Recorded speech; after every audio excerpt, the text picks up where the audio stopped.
কক্সবাজার সৈকতের লাবণী পয়েন্টে প্রতিমা বিসর্জনের দিনটা ছিল একেবারেই অন্যরকম।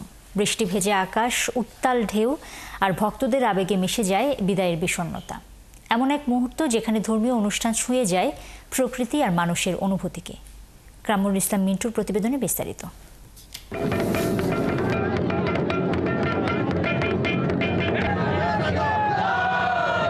কক্সবাজারের লাবণী পয়েন্টের সৈকতে নোনা জলের গন্ধে ভেজা বাতাসে যোগ হয়েছিল অন্য এক ঘ্রাণ, ভক্তির, আবেগের আর বিদায়ের। বৃহস্পতিবার বিকেল থেকে মানুষের খণ্ড খণ্ড আগমনে মুহূর্তে মিলন মেলায় পরিণত হয় পুরো সৈকত।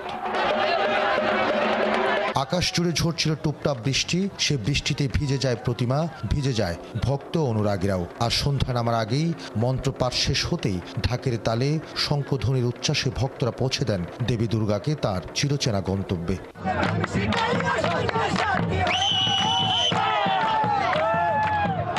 শতাধিক প্রতিমা ধীরে ধীরে ঢেউয়ের কোলে মিশে গেলে নীরব হয়ে যায় সৈকত। কেউ প্রণাম করে, কেউ চোখ মুছে নেয় নিঃশব্দে।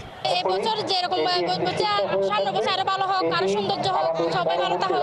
অনেক ভালো ছিল, আনন্দ কাটছে। আমাদের প্রতিদিনের বারবার এরকম আনন্দ হয়। সৈকতে আসা অতিথিরা বললেন, সমুদ্রের তীরে সকল সম্প্রদায়ের মানুষ যেভাবে এক হয়েছেন, সেভাবে একই আকাশের নিচে শান্তিতে থাকতে চান তারা। বাংলাদেশের সবচেয়ে বড় বিসর্জন কক্সবাজারে, এটার জন্য আমরা গর্ববোধ করি এবং প্রশাসন, পুলিশ প্রশাসন খুব সুন্দর সুচারুভাবে অনুষ্ঠানগুলো সব সম্পন্ন করেছে। সম্প্রীতির এই মিলন মেলার বার্তা জনে জনে ছড়িয়ে পড়ুক, এমনটাই চান পূজা উদযাপন কমিটির নেতারা।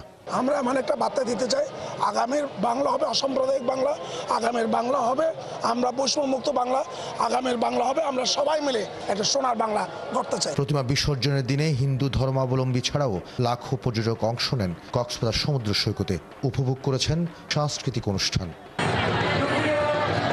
কামরুল ইসলাম মিন্টু, ৭১, কক্সবাজার।